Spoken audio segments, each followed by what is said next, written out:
So I'm Katrina Douglas. First and foremost, I am a mum and a wife. I've been married for 19 years and I have 2 teenage children.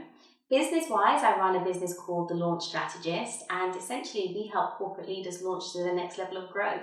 So that could be launching to start a new venture, launching to grow the business, or launching to exit the business if they're planning on selling. That's essentially what I do.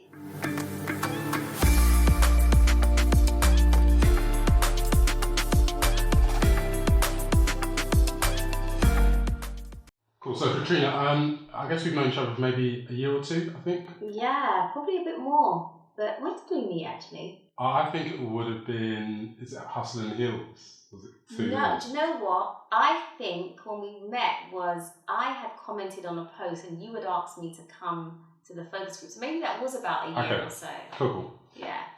So you do marketing, to sum up basically. Yeah.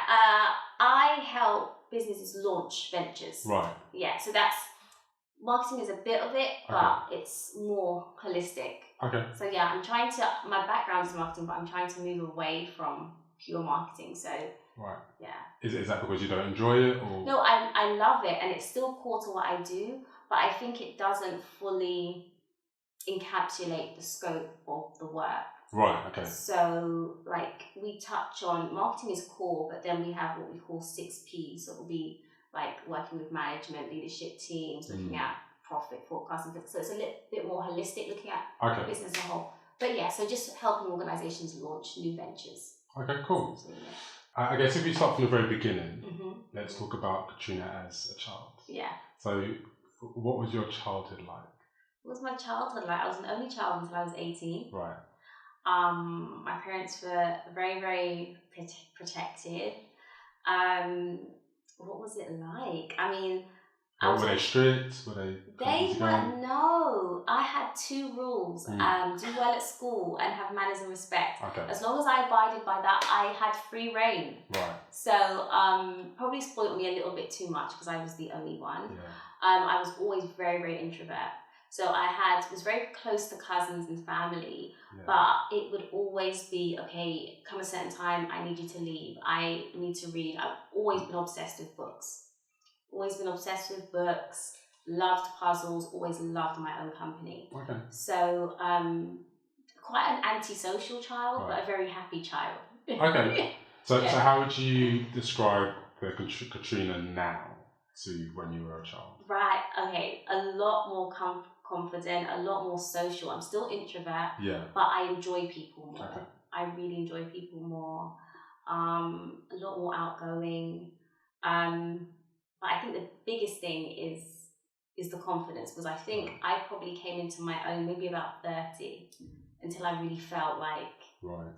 Whereas I look at my daughter who's 14 and the confidence level is just through the roof, and I love it. But I didn't have that for so much later on in life. Right. So how did the confidence kind of manifest itself? Do you know what? It was quite achievement based, which I've had to change over the years, because I think the more I achieved was the more like, actually, you're quite good. You have reason to be confident. Yeah. But then the challenge is your confidence is based on achievements, and actually it should be based on identity. Okay. So then comes another transition. So it's really evolved over time. Right. But I think also launching my own business has really helped that. Because when you have to build something, as you'll know, from the ground up, you have to believe in yourself more than anybody else. So I think it's that parallel of the business journey and the personal development journey run side by side. When you launch a business, I don't think one happens without the other. Yeah. And I think one of my coaches says you attract what you're ready for, or what you are. Do you know what I mean? So you cannot skip the parts. I understand. So how long have you had your business now? In this current form, I left corporate in 2016. Right. I launched The Launch Strategist in 2019. So I've been self-employed since 2016, had my business in The Launch Strategist since 2019. And you mentioned you were in corporate. Yeah. Was that within the same sector? I was marketing, pure marketing. Okay. So I got married, had my son, and I was still at university. So literally, when I was doing my exams, I was applying for jobs because our son was in nursery. I was like, I can't think like other 20-year-olds. We got nursery fees to pay. So I actually started a job 3 weeks after my last exam, before I even got my results. Started as a marketing assistant, worked all the way up to head of marketing, where I jumped out. So always marketing. And then I decided when I jumped out that, again, there's this thing, I'm digressing, but there's this thing that you think when you've done something your whole life, you kind of have to stay there. But there was this epiphany when I had the launch strategist where it was like, actually, that's going to be helpful and that should always be core because you're good at it. But actually, you don't have to just stay in a box. And again, that's quite freeing. So yeah, that's kind of the evolution. All right. And what's your heritage? Born here, second generation. Guyanese and Jamaican. Okay. So can you speak either of the languages? No. Okay. Do you cook any of the food at home? My husband does. So my husband is the cook. I cook like everyday meals, but in terms of like cooking, like he's the gifted kind of. I cook for sustenance and it's decent, but he enjoys. So yeah, he's very. But as kind of his own flair, it's great chef always say he needs to have a restaurant at some point. So is he's Guyanese? He's Jamaican. Okay. Right. But it's really funny, he's second generation. No, first generation actually. His parents are born and bred there. Okay. But you would think he's from there directly, not because of just his mentality and his approach to life. I think back home, I think men are always more family orientated from quite a young age, always. And he has that. I always say he's been an old man since he was about 10. So yeah, but culturally, and I identify as Black British. He doesn't. Right. Okay. He identifies as Caribbean, Jamaican. Okay. So. Cool. I mean, you guys have been back there recently? Yeah. So for the first time in 2018, loved it. Right. For 5 weeks, and then again back this December to January for again another 5 weeks. Okay. Only place I've been to that I feel like my soul actually has roots. I felt like I identified, which surprised me.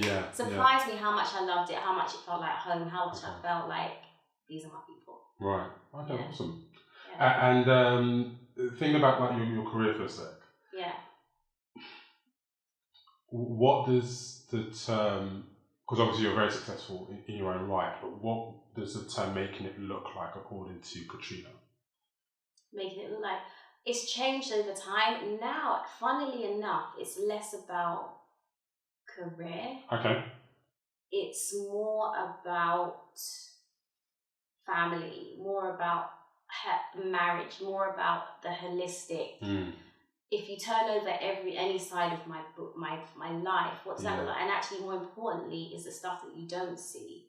That has become my metric of success. Okay. More so. And that's been an evolution. So now for me, I'm probably more family focused than I've ever been because I see the impact of putting career first. Okay. So often you see it so often in society, you achieve greatness, and actually when you go home at night, what is there and who is there? Yeah. I agree with you because when we had our first. I had to massively reduce the amount of hours I was working, and that scared me because I had to make the same amount of money working less hours, and it just so happened that I was able to make more money working less, and that was just purely God I think. Absolutely. So I totally understand where you're coming from on that. Yeah. And so I guess you're a mum, you run a business, you're a wife. When do you have time for yourself? What do you do on a day for Katrina? Now I'm really intentional about taking breaks. Right. So I work long hours, but I will typically take a 2-hour lunch break. Okay. And do earlier this week I did a day in a life and I spent an hour watching Married at First Sight because I can unwind. I walk a lot now. I also work out 6 o'clock in the morning at the moment. I'm training. So I'm really intentional about that. Yeah. And I think, over time, specifically in recent years, I invest more in myself, my well-being, because if I'm not okay, my business isn't okay, my family is not okay, my husband is not okay. Like there's a knock-on effect. So I prioritize that, and it affects everything. But you know how I spend money, where I spend money, things like coaches and therapists I've normalized in my household, because unless you're okay, like we can all fake it. Like I'm just over it. Like let's really be okay for real. Understand. And so that's how I prioritize it on a day-to-day basis. I have times where I take breaks, and I'm intentional about that. Like even if I'm working till 10 o'clock at night, I'm okay because I've broken it up. I've had a 2-hour lunch break. I've broken to make dinner with my kids, and I'm coming back, so it's okay. And then also I'll typically take a spa day or something, maybe once a quarter. And then we go on holiday like twice a year or so. Like we've just come back from Portugal, and then at the end of the month, just me and my husband are going away for a week. So for me, those things aren't luxuries anymore. They are standard. They're standard because makes us better at work. And I guess you mentioned going away with your husband. You guys need that time, because before the kids it was you two. After the kids it would be just you two. Just us two. And my son is going to be 19 this year. My daughter's 14. So that time is fast approaching. You know, they're already doing their own thing more. And so you have to. 20 years is a long time. You change a lot. You have to stay connected, and you have to be intentional about that. So I guess you've really got an active kind of strategy to maintain your positive mental health. Absolutely. So I have a therapist. I have a therapist. I have, business coaching isn't really about mental health, but I take it very, very seriously. Really important. And so my time with my therapist varies. So sometimes it'll be every 2 weeks. Sometimes I might take a break, but I know there's always someone that actually, if I have something, I can, and it's something I even say to my kids, like we've really normalized it. We've done marriage counselling, we've done, and it's normal, because I need them to know it's okay. And you don't have to be at rock bottom to have to ask for help. Because I mean, it's something that my wife and I have spoken about, that we need to put money aside for the kids' therapy when they're older. And I guess it's not common to hear that in the Black culture, the kind of acceptance of help in that way. So like, going back to your career for a sec, what would one thing be that looks easy to the average person but is incredibly hard? The transition for me from corporate to self-employment. I had always planned, so having children so young, having a family so young, we didn't have the luxury of messing around. We had to get serious quite early, and so I always knew that I wanted to work for myself, but I also knew I needed to get a proper, I shouldn't say proper job, but do you know what I mean? I needed to get a job, an established job, climb the ladder, but I always knew entrepreneurship was it.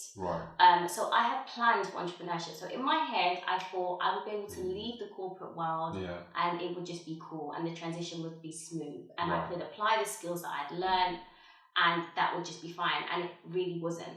When I left, there was such a sense of bereavement and loss of identity, which people probably don't expect. Like, I missed the routine. I missed the fact that I had spent 10 years building this, and now it's like it's nothing. Like, I don't even know what to tell people I do.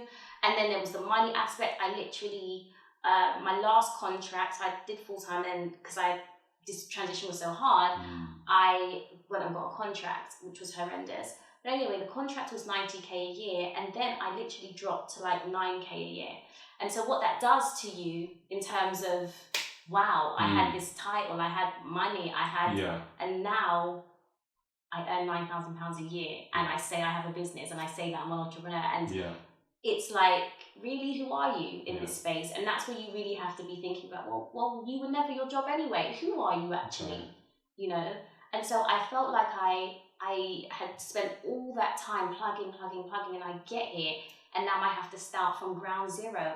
The skills that I even have for the last 10 years It's a different skill set that you need to build a business. And actually what surprised me was what equipped me more with the entrepreneurial journey was the journey of marriage, not my corporate journey. Right. Because I think the parallels are more, that's what I would say. That's interesting, because like, you're the first person I've heard to say that they plan for entrepreneurial kind of career. Yeah. And then also mentioning the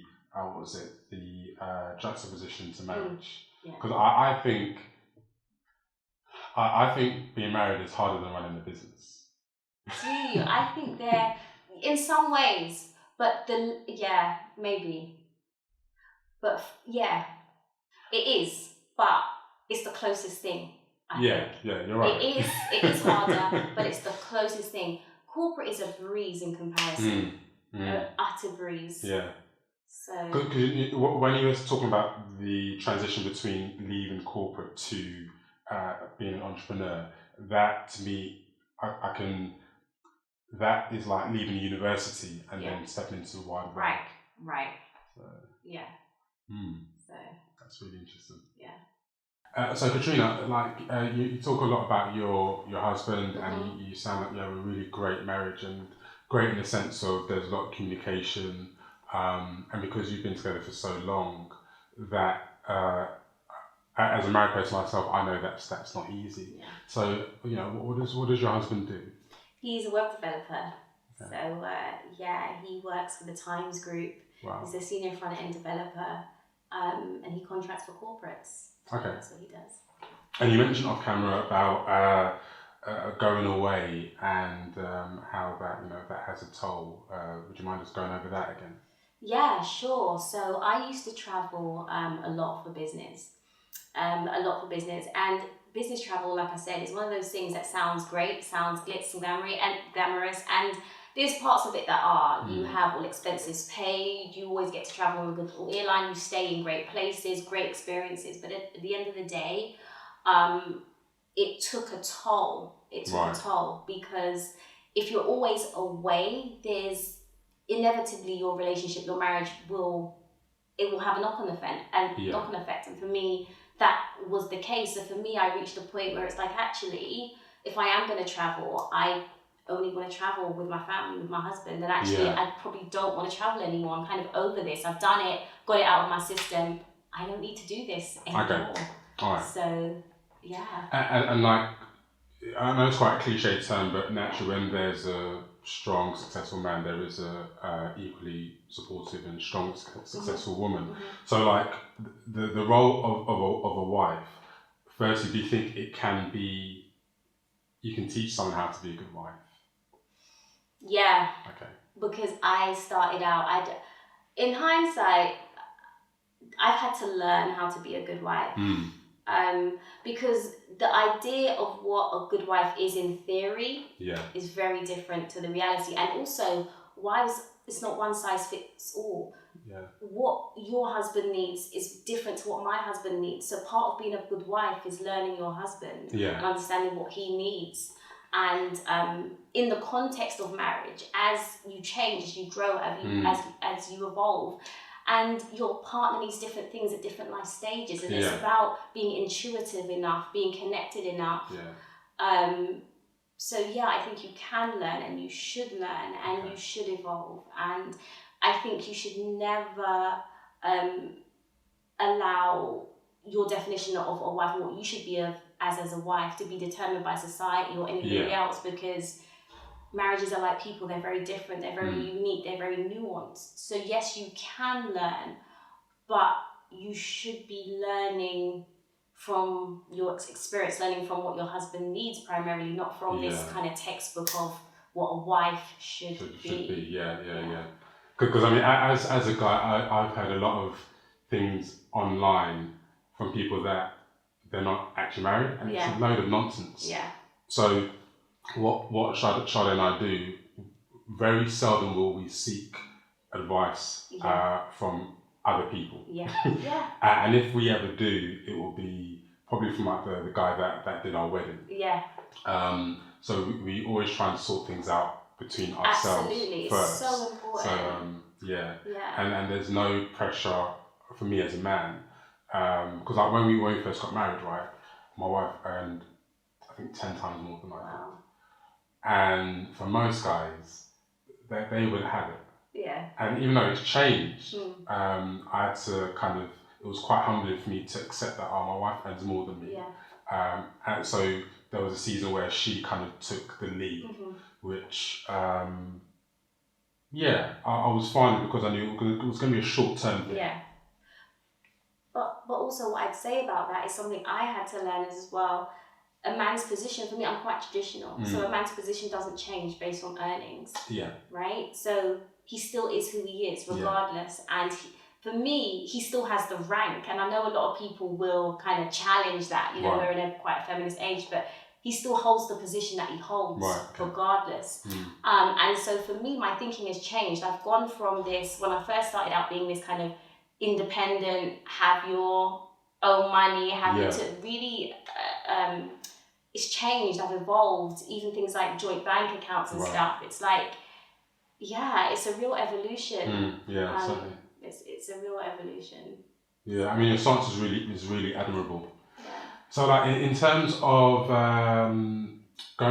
moving on to COVID for a sec, like, there's obviously a period where you guys are all at home, like the rest of the country. What things have you guys learned from the lockdowns that we had that you've implemented in your family life to this day? I think we like each other. Okay. That's one thing. Like, we actually like each other. I think we were fortunate enough to be in a house where we all have our own space. So I always had my own office. Right. And then we have a family room, and we've just built an outbuilding. So my husband now has his own office as well. So nice. And we both work home permanently. So and that won't change for us. Okay. So his contracts are completely remote. So I love it. I love having them there. And even, I missed them when they went to school. I would have had them home. My daughter was like, Mom, no, I'm not staying with you any longer.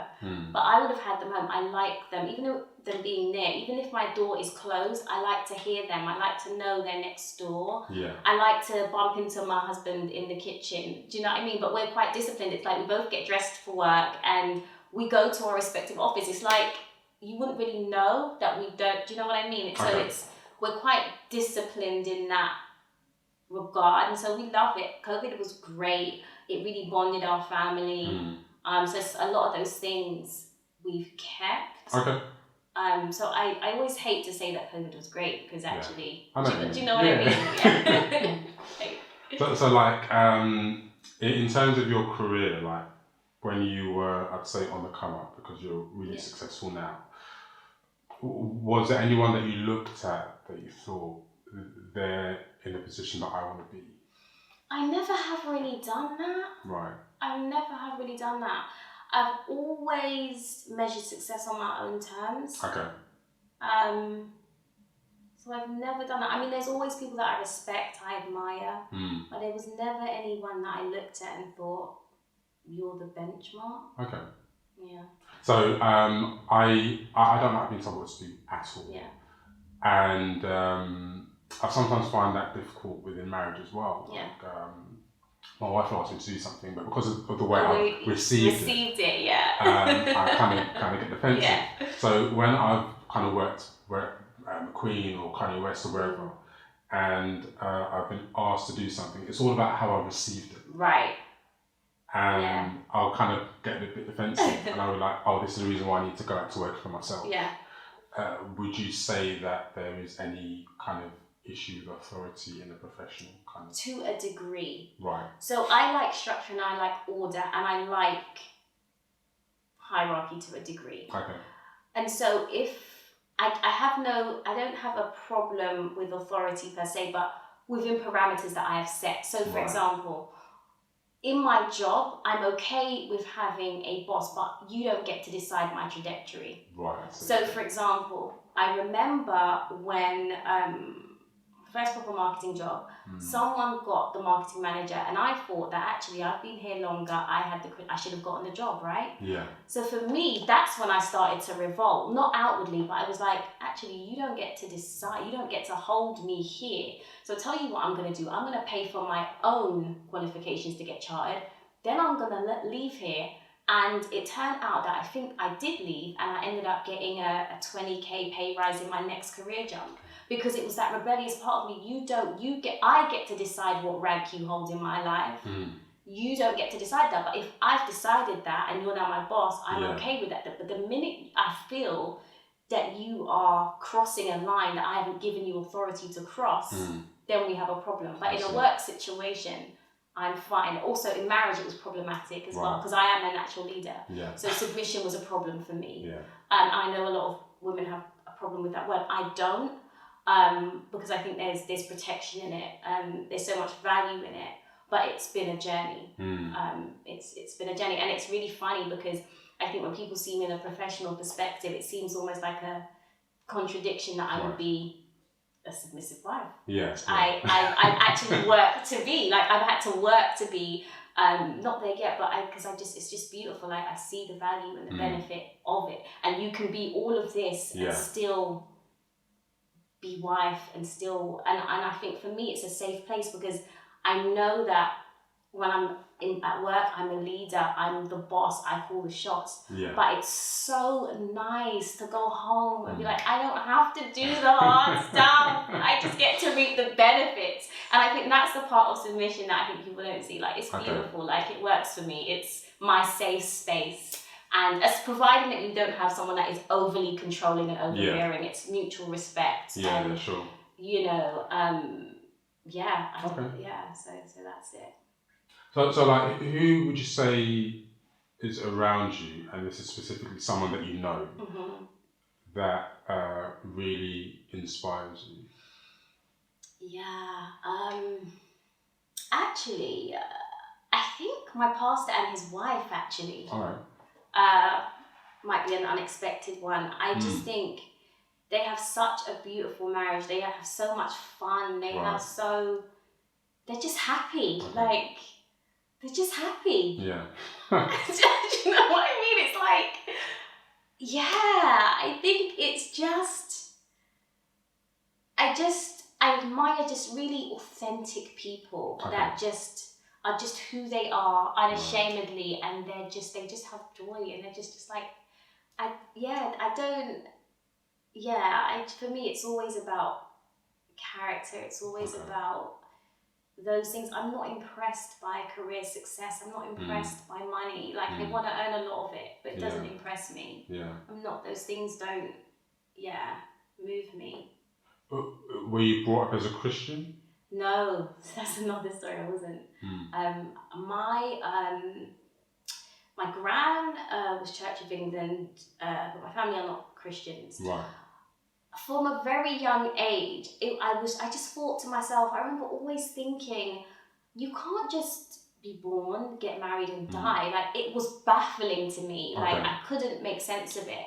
And then I encountered church, and it felt like home. I was like, this is it. Like, I get it now. Okay. This is kind of it. So it was very organic, very much a personal journey. Like I said, the only rules I had as a child was have manners and respect. Right, sure. And get good grades at school, church, anything like that. So my relationship with God, my Christian journey came about very organically. Okay. So cool. Yeah. And like of all like the projects that you've worked on, which would you say was the most inspiring? It's actually a Christian project, and not just because it's a Christian project. Actually, it's a project called it's now called the Eternal Wall. Right. And it's going to be literally a national landmark. It's going to be about 50 meters high. Beautiful, designed by an incredible architect. Okay. And it's 1 million bricks, 1 million answered prayers. It's going to be in Coles Hill on the edge of Birmingham. You're going to be able to see it from all angles, and you're going to be able to see, it's going to have incredible technology, so you can press and you'll be able to see what prayer was answered. So, for example, if you are struggling to have children or divorce or anything like that, you can find a set of prayers where God has answered those prayers and you can be encouraged. Oh, wow. And so it's going to be, and it's for all people. So even though it's, you know, in the name of Jesus, it's a Christian landmark, I think it will be such an incredible place of peace and restoration and healing for so many people. And it's architecturally stunning. Okay. And so to be involved at the beginning of that project was just like, wow. Okay. Like, and for me, my motto of my business is launching legacy. And that's what I mean. I don't work on things like launching courses, not that there's anything wrong with that, or books or anything like that. For me, it's about launching legacy. So it's always significant projects with generational value. And that's something that's really important to me. So for me, the Eternal Wall epitomized that. Okay. And it was the bridging of faith and business in a way that I'd never got to work before. Right. So, yeah. So that's so is it? So it's live now. They're built. They've got the land, and everything about it is almost like an answered prayer. So they've got the land. I think they're in the process of building. Okay. They've named the road recently, so the land is there. They're there. It's just incredible. So it's called Eternal Wall, I think .org. But yeah, regardless of faith, regardless of, it's just beautiful, and I think anyone, regardless of background, can appreciate what it is. Yeah. So yeah. Okay, awesome. And like in terms of like the future for Katrina, tell us what projects you're going to be working on. So actually, I don't think I've actually said this publicly, but I want to venture into aviation, so still doing what I do, but within the aviation sector. So there's such great innovation going on in the aviation space right now, with different types of aircraft, different types of fueling, and it's gone through such a massive change and upheaval. I think it's just an exciting space to be in right now. It's at the Farnborough Air Show a few weeks ago, and just to see what's happening in this space is just incredible. So still doing what I do, just more of it. Yeah, that's kind of it really. Oh, cool. Yeah. So we're just going to wrap up doing like a quick fire kind of A or B options. Yeah, sure. So obviously just give us the first one that comes to mind. A good book or a night in watching a movie? Good book. Coming to America 1 or Coming to America 2? Oh, Coming to America 1. Beyonce or Whitney? Whitney. You iPhone or Android? Android. Okay. Alright, how about this? Lifetime supply of makeup or lifetime supply of hair products? Oh. Lifetime supply, probably makeup. Yeah. Yeah, alright. R&B or Afrobeats? R&B. I think I know what you're going to say to this. A well-paid job, toxic environment, super well-paid, or a super low-paid job and it feels like heaven every day? Super low-paid job feels like heaven every day. Absolutely. All right. How about fish and chips or rice and peas? Ooh, I actually love both. But I think I probably have to go for rice and peas. All right. Yeah. Call the Midwife or Love Island? Call the Midwife. Really? Yeah. Cool. Heels or trainers? Heels, absolutely, every day. Okay. And last one, a romantic trip in Paris or holiday Maldives? Who's the holiday Maldives with? Obviously, well, your husband, isn't it? Okay, holiday Maldives. Holiday Maldives, absolutely. Cool. Yeah. Cool. Well, thank you so much, Katrina, for your time. We'll include all of your details, your website and social media links in the description below. Perfect. Thank you so much, Emil. It's been a pleasure. I really enjoyed the chat.